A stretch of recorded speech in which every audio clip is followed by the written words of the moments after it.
Hey, welcome back to the Urban Monk. Dr. Pedram Shojai here with a special guest, and this is a special episode because this isn't a traditional shoot day. I finally am back in town, and I am excited to be hanging with my brother. This man has done some amazing work and continues to amaze me with all the work that he's doing out there. He's a regular guy who ended up with back pain and had to find health because health was knocking on his back. And, Shawn Stevenson, he's the host of the Model Health Show. He is the author of a new book called Sleep Smarter, and it is the solution to sleep. I mean, you all know that I have had issues with my kids and not getting sleep because they're screaming and stuff. But a lot of us are screaming up here, right? We're screaming upstairs, and sleep is something that is really hard to do, right? Because it's kind of the art of not doing. And when we get into it, most of us in this modern world have trouble with it. So I'm super excited to have you on the show. Shawn, welcome. Hey, thank you so much for having me, man. It's always great talking to you. Oh man, you're a bold man. You've been out there on book tour, kind of talking about sleep, and the best part is you've been getting it, right? So Yeah, of course, man. I have to. I wrote the book on it. That's it. It was That's just it. kind of stacking conditions in my favor, but it's been an amazing experience to get out. And we're making sleep sexy. We're making it a sexy topic because, like you said, it's very interesting in our world today where we can get the next new diet. Let's go hard. Let's cut calories. Let's cut corners. We can get the next new exercise program, go harder, sweat more, fall out on the floor, bleeding from all orifices of your body, just falling apart. Like we'll go hard, but we can't really wrap our mind around the fact that you can get something so beneficial that's even more powerful than those things combined by doing absolutely nothing. So it's kind of difficult for our modern mind to wrap around that, but it's definitely the case. And Sleep Smarter is really bringing that to the forefront, along with the strategies and tools to help our modern man and woman mind to be able to get that deep, anabolic, rejuvenative sleep that we all really require. So how'd you get into this mess? Like, why is a guy like you, who's an ex-athlete, talking about sleep? Like, how'd you end up having to deal with it?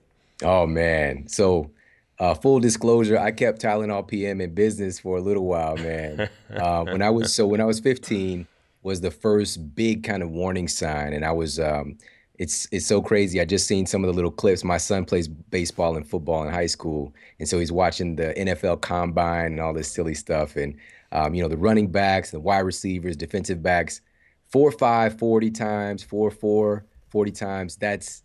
That's what you want. Cream of the crop. When I was 15, I ran a 4.5 40. So I was well on my way to, you Can, know, can you explain what that? Can you explain what that is to your sure, layman? sure, Yep. sure.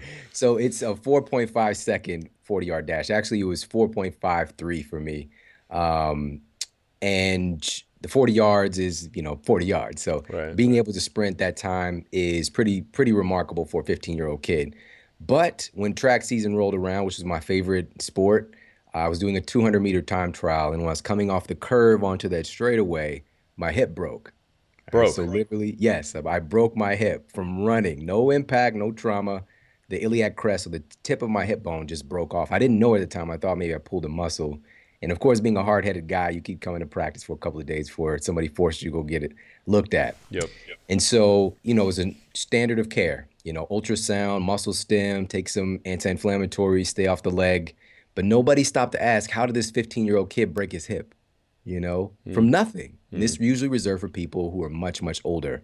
And the thought is that people fall and break their hip, but in reality, they break their hip, then fall because they're becoming brittle inside. And so I was becoming brittle at a very, very early age, ultimately diagnosed with degenerative bone disease, degenerative disc disease when I was 20 years old. And we've talked about this before on a past show, so I won't get too much into that. But during that experience, that 2.5 year block of time between 20 and 22, 50-pound weight gain, depression, horrible sleep. And so this is the catalyst for a lot of this, which was I spent a lot of nights tossing and turning, and just changing positions would wake me up because of the pain, medicating myself with prescription medications over the counter. And even though I got more time, quote, sleeping, I still felt like a wreck when I got up because it wasn't real natural sleep that I was getting. Mm-hmm. And also, here's a little crazy sidebar, and I just found this out recently, Pedram. Like, one of my medications. So I was like on Celebrex and just this whole plethora of drugs from my physicians to kind of deal with this pain. And come to find out, one of the side effects was restless leg syndrome. And this was 16 years ago before the restless leg syndrome had a drug for it. So now it's got a fancy name. But at the time, I was also dealing with that. And I'm just like, I'm laying there in bed, like, why won't my legs just stop? Hmm. Didn't even know what it was. And ultimately, that struggle on the mattress bled over into every area of my life. It definitely increased the weight gain, the low energy, the depression, all those things. So ultimately, when I transformed my health and my lifestyle during the day, it helped me to get better sleep at night. And your body heals when you're asleep, period. If you're not sleeping, you're not healing. So when my sleep got better, it's like the floodgates opened and everything changed very quickly. So that's part one. Really quickly, part two was in my own clinical practice, working as a nutritionist for over a decade and seeing people come in my office. And a lot of times people like, what can I take for this? What can I take for better sleep? What can I take to lose weight? Yeah. What do And I eat to lose weight? seeing me like an allopathic guy, like treating symptoms again. And so what I really worked on was getting to the core of the issue. And ultimately, we had over 80% reversal rate for type 2 diabetes. People were coming in with 400. I didn't even know people could have 500 blood sugar level and still be walking around smiling, but I would see these things and helping people get off their metformins and insulin, all that stuff. But there was always this group of people, like 20% of the people who wouldn't get the results, no matter how we shifted their diet or changed their exercise, meditation, whatever it was. And when I did a deeper questioning, I found out it just shocked me how crappy people's sleep was. Oftentimes, people would get by on 4 or less hours of sleep. Their sleep was wildly interrupted. They're falling asleep with the TV on every night because they, quote, had to. Mm. And once we got their sleep dialed in, again, like the floodgates would open and I started to see these results. And so those are the two parts. It was my personal experience and seeing it clinically. I knew that people wanted to hear about this stuff, and Yeah. that was the catalyst for the book. One of the hardest parts about sleep is trying to do sleep, right? It's like this kind of Taoist paradoxical thing where it's almost like the act of not doing. Like you don't try to sleep. Sleep is something when you finally let go that happens. And so how do you even train sleep? And I have my own methodologies I've used over the years and worked with patients and stuff. I never try to get someone to sleep. I just get someone to try to relax, right? And Right. sleep ends up happening. So I'd love to hear some of the tricks that you've kind of pulled out of your bag for this. Sure, sure. You know what it boils down to. It's that parasympathetic, sympathetic balance, and helping people to kick on that parasympathetic nervous system at the right time. And it really actually starts, and here's the headline: a great night of sleep starts the moment that you wake up in the morning. Hmm. And the things that you do during the day really set the template for your cortisol rhythm and your circadian clock. So, and your circadian clock, this isn't an airy fairy thing. This is as real as the clock on your iPhone. Your body is lined up with nature and secreting certain hormones at certain times if things are in balance, because they can get a little bit wonky. And so one of the first things to do when you wake up in the morning is to get some movement in, get a little bit of exercise in. And so Appalachian State did a really great study, and they had exercisers train at 3 different times over the course of the study. Phase one of the study, they worked out at 7 a.m. Phase two, they worked out at 1 p.m. And phase three, they worked out at 7 p.m. at night. They found that when exercisers trained at 7 a.m. in the morning, they spent up to 75% more time in deep anabolic sleep. Their Wow. total sleep time improved. Their sleep cycles, their sleep cycles were more rejuvenative and they were more accurate with how it should be. And here's the other little benefit: they also had a 25% greater drop in their blood pressure at night. So what does that equate to? Also, that activation of the parasympathetic nervous system. So getting some morning exercise in is really important. This doesn't mean you have to hit the gym. If you train in the afternoon because that's what your life allows, that's all good. I did an experiment for an entire year just to see if I can still get the benefit. And it worked because I've been a morning exerciser for over 10 years as well. And so just 5 minutes, you could do some Tabata, do some body weight exercises, jump on your rebounder. I've got a rebounder right here in my office that if I can't get to the gym or do what I usually do in the morning, I'm going to jump on that bad boy for 5 to 10 minutes, listen to the Urban Monk podcast, and you're starting your day off really good. And so that's one really important fundamental thing Hmm. is get some activity in the morning. Why it works really quickly.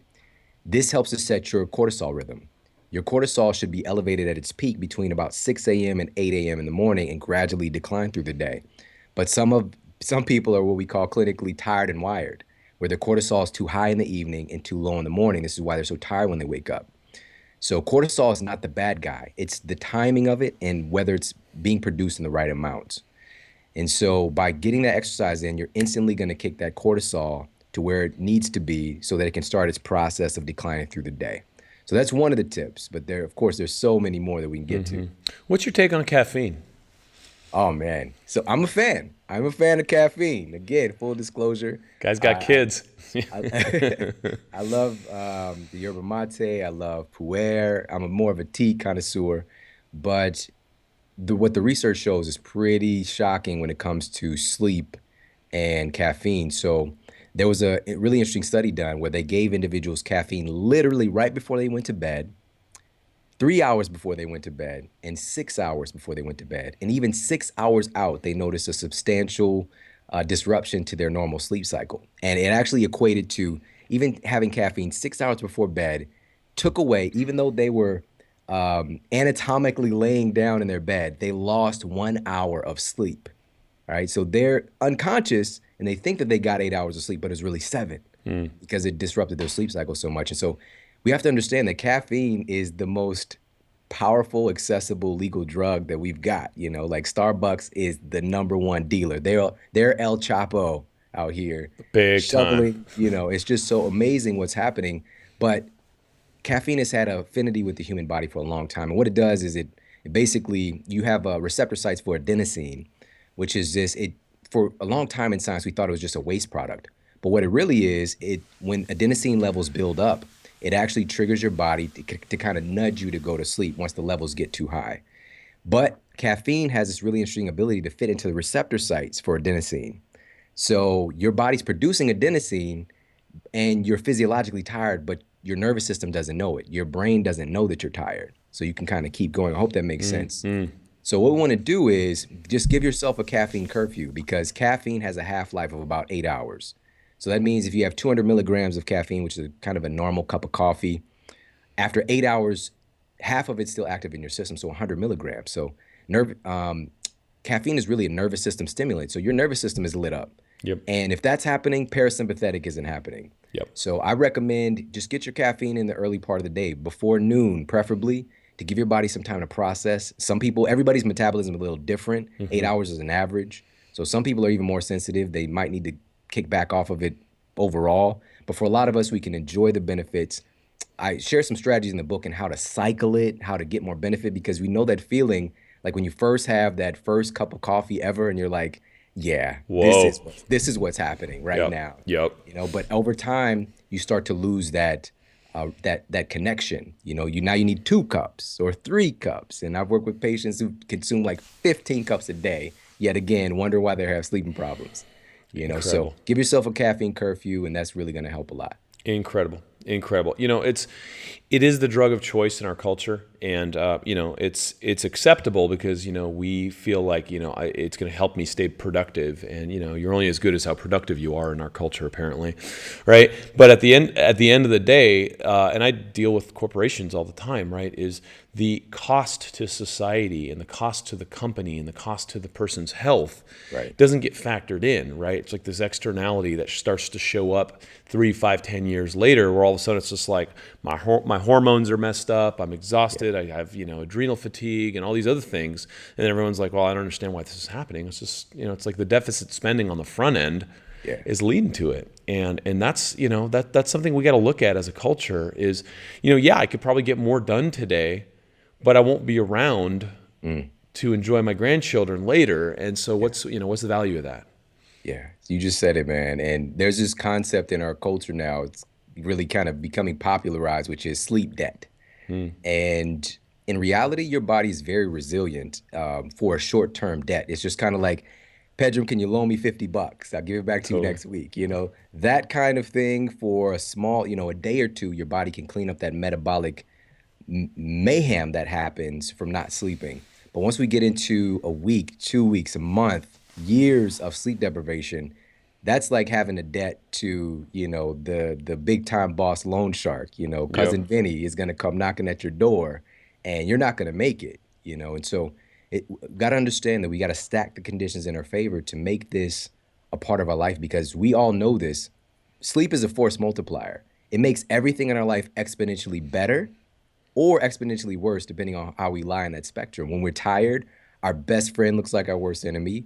We tend to be more irritable. We, of course, and we could talk about, matter of fact, let's talk about it. Your brain, when you're sleep deprived, just for 24 hours, you're getting a loss of about 6% of the glucose reaching your brain.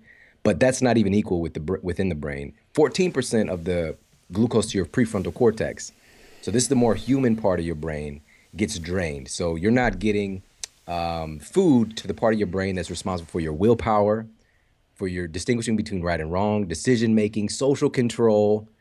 Guess what? You're now the dumber version of yourself. Yeah. And you're going to find that I'm compelled to go and eat those Cheetos. I'm compelled to go and eat those healthy fruit snacks or whatever it is.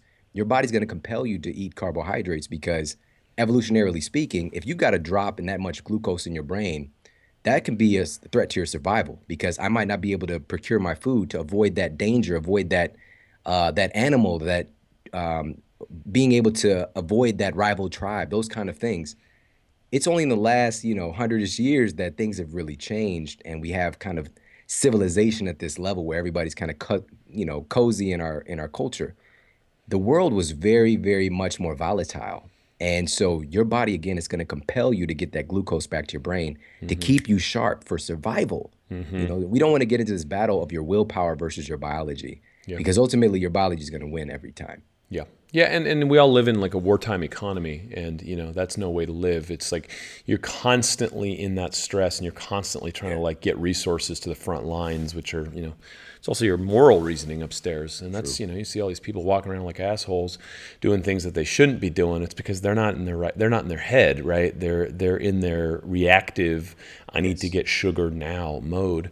What does blood sugar do to sleep? When you start looking at like some of these blood sugar levels and how we go into sleep, either over sugared or under sugared, what's Yes. the kind of principle there?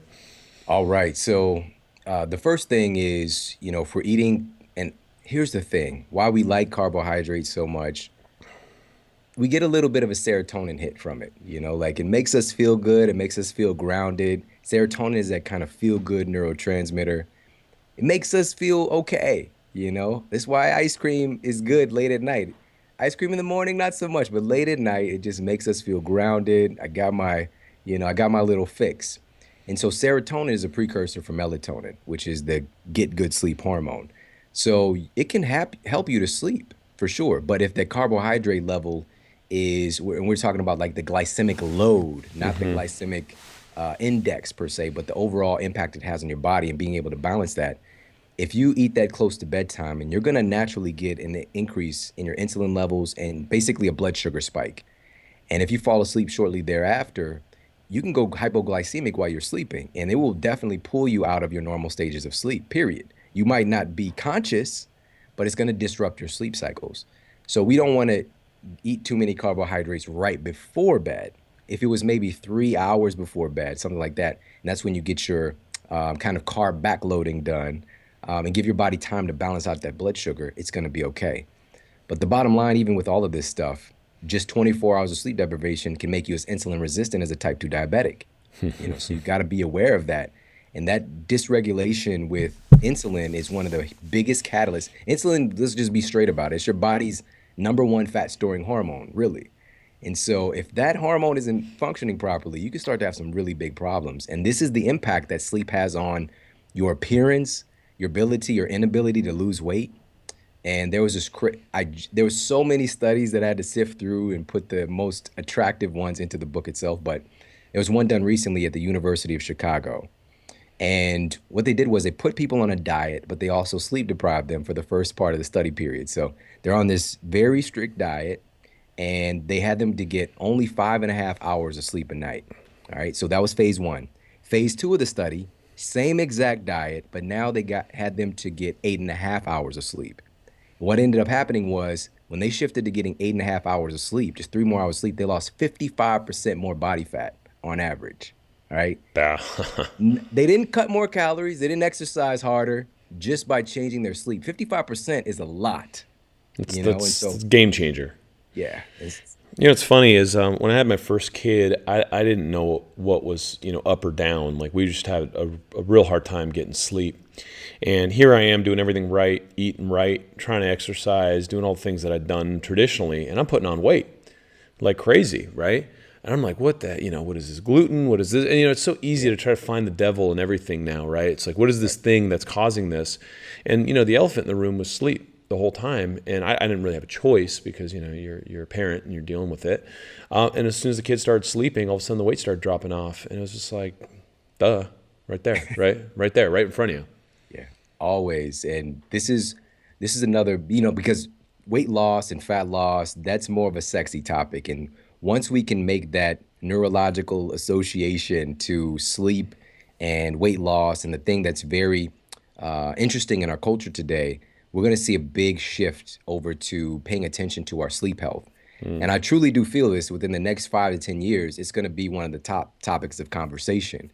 And I really feel that Sleep Smarter is a catalyst for that. And I can't believe that I'm even a part of it. But just like meditation, it's going to be for sure. Just like people can go to yoga studios. That was fringe. Now it's everywhere. And so meditation studios are going to be popping up left and right. They're going to be in the gyms. They're going to be in the office buildings. They already are, but it's going to be even more common. And the same thing, you're going to find that there's going to be a lot more attention and strategies put in the workplace, and also training programs on sleep health, because ultimately people are going to find out your body changes from the exercise you're doing while you're sleeping. Your body does a lot of the assimilation and elimination of the food, the amazing organic, made by tiny little elves food, like the best, most pristine, got magic sprinkles on it, this great food we're eating, but it doesn't matter if you're not sleeping. Yeah. Your body does that, especially the elimination process, man. This is another really surprising thing that I found in the research.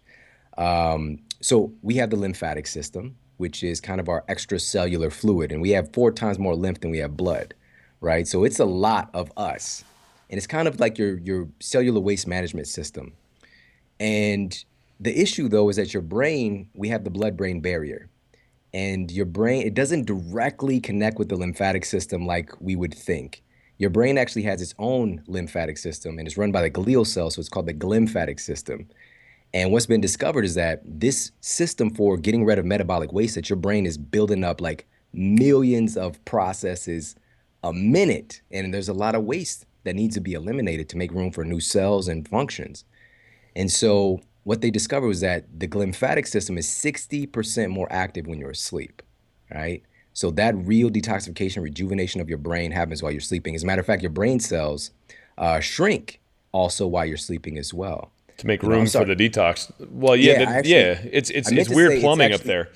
exactly. It's 10 times more active while you're asleep, not 60%. The cells shrink 60% when you're sleeping. So it's that important. And what they found recently, so they've been calling Alzheimer's type 3 diabetes lately, but what they're really finding is like the cutting edge with understanding about Alzheimer's, is that it's an inability of your brain to detoxify itself as well. So this process is so important. Sleep deprivation is definitely a catalyst for neurodegenerative diseases, for sure. What's weird is I think the kind of hallmark of our era that we're going into now, thankfully, is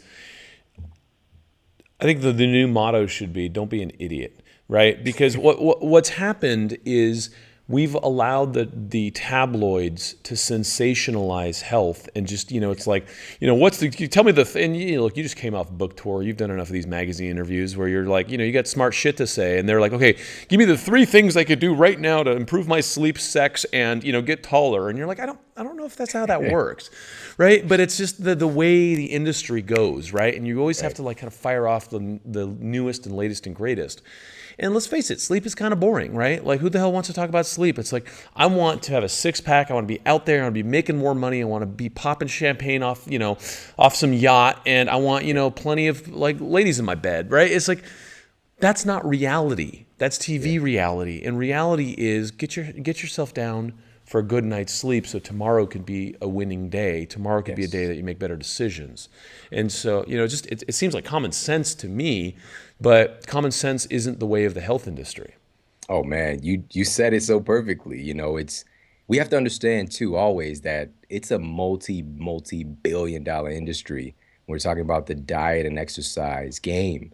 And of course there are tons of good people in the game, but ultimately, follow the money as I've heard you say many times, and you'll find that there are people who could care less about any of these practices who are just getting so fat and wealthy off of our mistakes, Yeah. and our ignorance. What it really boils down to is doing things that your genes expect you to do, you know.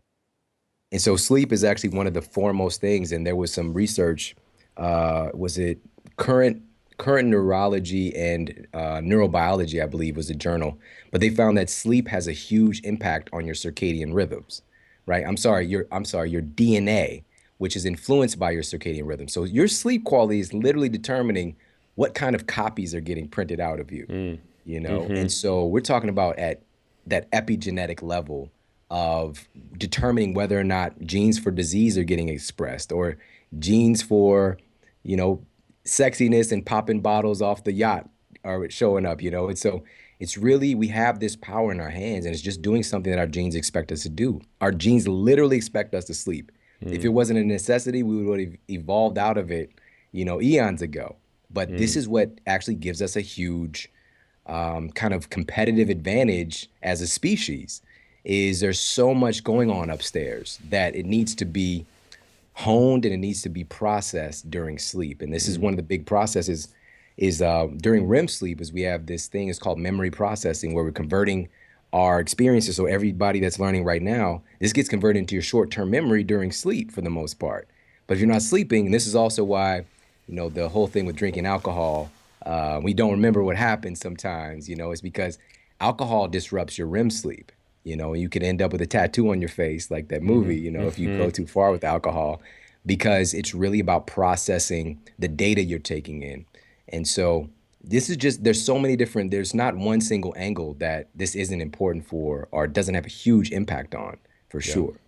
Well, let's talk about light. I had a moment. You'll appreciate this. My grandpa just turned 100, and we just God Wow. bless his Yes. yeah. And so we had a big family thing from all over the world. People came in, and a few nights later, we were at my sister's house. My dad, and my grandpa are sitting around a fire, like in the yard, and I bring my little 4-month-old baby out, and we sit in front of the fire. And my grandpa's like looking at the baby who's staring at the fire, and he's like, "Look how captivated she is." And we just start talking about it. I'm like, for hundreds of thousands of years, this is all we had to look at night.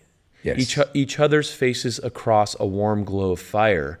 And now it's like Facebook and Barney and, who the hell knows what's coming at us from these blue light screens that are just invading our brains and taking us away from the kind of that pure moment that I was experiencing with Yes. 4 generations of Shojais there was like the caveman moment. And that's where we kind of come from. So I'd love to kind of talk about light real quick because we're inundated by light. Yes. Yes. Yes. And so, first of all, we have to make that immediate disclosure, both of us, that this is allowing us to do what we're doing right That's now. it. I'm staring So, into one now. Yeah. so it's not that we don't enjoy these things or value them. I put a tremendous amount of value on my devices for sure. They've enabled me to write a book, to communicate with people, to have a #1 podcast and all that great stuff. But Let's be clear about you something though. I wouldn't be doing this shit at 11 p.m., right? right. Which is the Oh yeah. difference, right? Yes. Yeah, make hay when the sun is shining. Like it's middle of the day right now. Yes, exactly. And so that's definitely what we're going to get to. So Yep. number one, it's putting these things in their proper place so that you're controlling them and they're not controlling you. And so we already know it's popular now, it's popular where especially people in this health community that in particular the blue light spectrum that's coming from our devices is most disruptive to our circadian rhythms and it actually suppresses melatonin. So Harvard researchers did fully, went in and they found that yes, this is absolutely the case. Melatonin is suppressed for approximately 3 hours after exposure to blue light at night. All right. Because what that's doing is it's signaling to your brain, because that blue spectrum is very similar to what's hitting us from sunlight, that it's daytime and produce daytime hormones, namely cortisol. Cortisol and melatonin have an inverse relationship. So when cortisol is high, melatonin is low. When melatonin is high, cortisol is low. So it's that thing going on.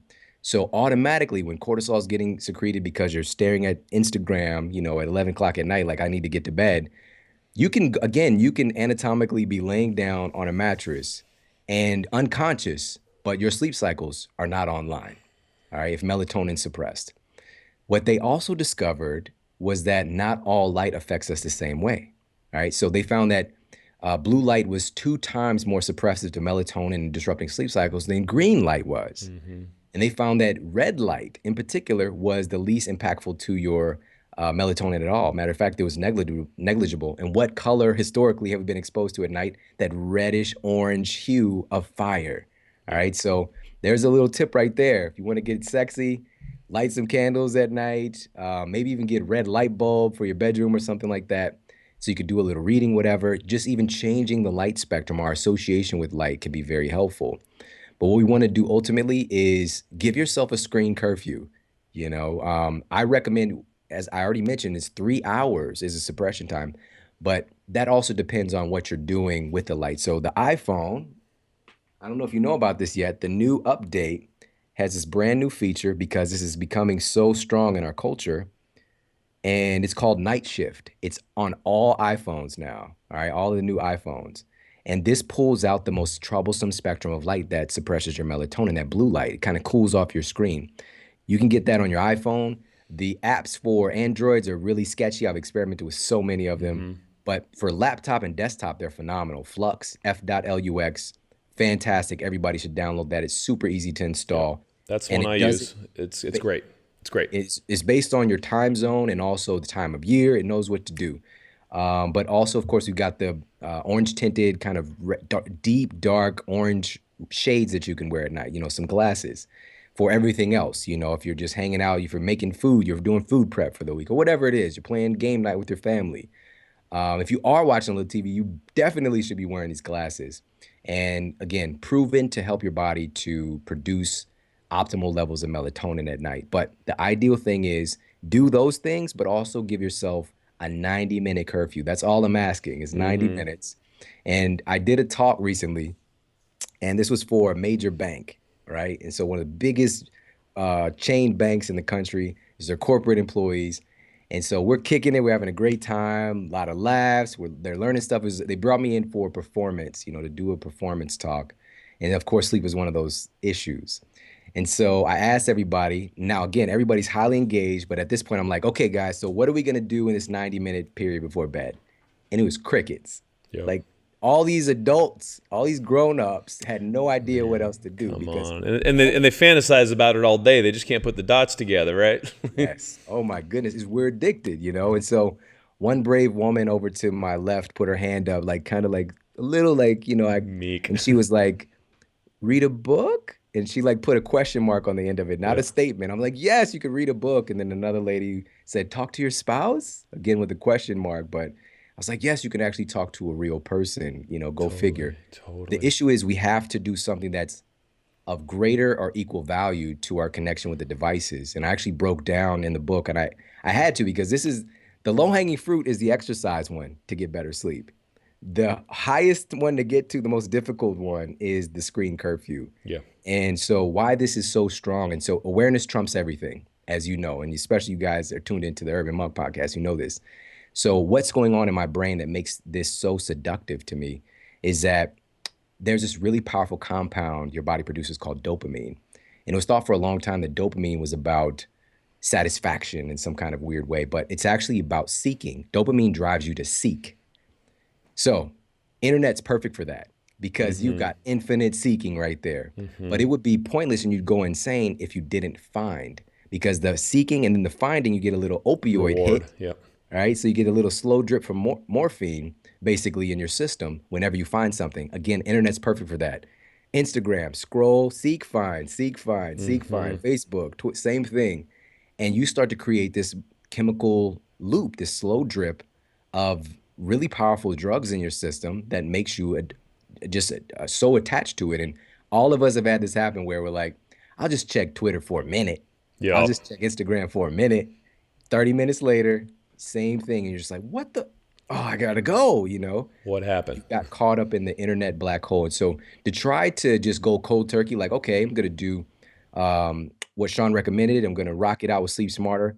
And you try to go cold turkey on your device and you're just sitting there. You can't just sit there and twiddle your thumbs. You're gonna get the internet jitters. All right. You're gonna be tweaking. All right. So you've got to fill that space with something valuable.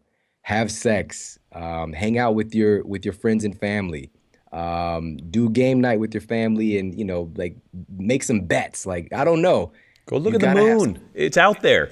Most people don't know where the moon is, right? And it's just like, go take a look at it and be like, what phase is it in? Like, it's Right. stuff that our ancestors did. The stars. Oh, Yes, that's yes. it. Those exist. Hey, man, so we're out of time and you and I can go for days. How can people find your book? This is an amazing book. I highly recommend reading it. I don't care how good you think your sleep is, you're going to get solutions out of this book. Yes, awesome. Thank you so much, Pedram. So you can pick up the book anywhere books are sold, barnesandnoble.com, amazon.com. Just look up Sleep Smarter. And of course, you can pick it up here at your favorite bookstore.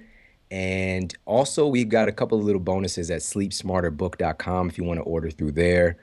And man, thank you so much. It's always a pleasure talking to you. And by the way, guys, Pedram was the first three-peat guest on my show. So definitely check out the Model Health Show where you're listening to this podcast. We've got tons of amazing episodes there.